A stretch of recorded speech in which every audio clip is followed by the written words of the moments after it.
Many of us wake up and start our day with a really good, strong cup of coffee, and Will Hardy here, owner of Vagabond Coffee Car, is your guy. And Will, I'd say you're pretty easy to find. Thank you. You stand out. This beauty, tell us a little bit about her. This is a 1949 International Harvester, and I got it down off of an old guy in Pennsylvania. And it's kind of a neat, funky old little rig. Yeah. So when you bought her, was your vision for the coffee car? Yeah, I had the idea in my head for a few years, and I was kind of waiting for the right time to do it. And the time came, so I kind of scrambled and found this, and it's been an interesting foray. 3 months now? 3 months into in. business. 3 months in, yeah. Left your former job to grow with this trend. How's it been so far? It's been great. It's been great. This has been a really awesome transition, and my office window is fantastic. Not bad. And people really love coffee, and they love the car.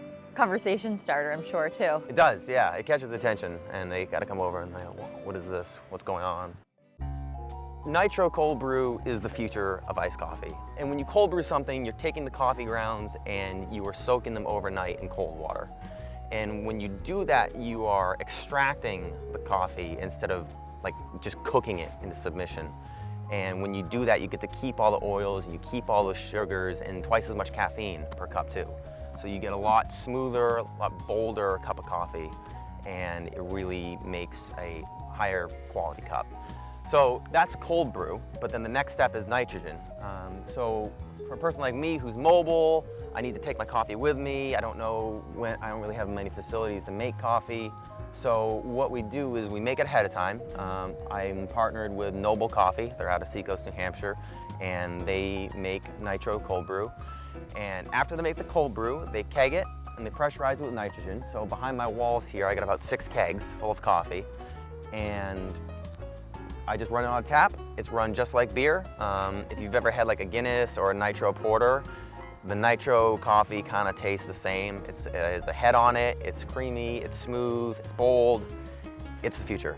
We do have a lot of other options. We have regular coffee, we have the iced teas, we do our signature thing we do is we do a Nitro cold brew float. So I take a cup and I put a whole bunch of ice cream in it and I pour Nitro cold brew all over it.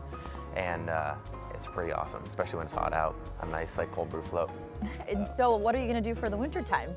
In the wintertime, well, through the fall, we do different events and we have all the hot options, and there's an ice rink in Kennebunk, and they are looking for some hot options for all the skaters, and so we'll be there. So a few more months here on the Eastern Prom and then head down south? Yeah, feeling out. I'm still brand new, so I'm kind of feeling out where, what works.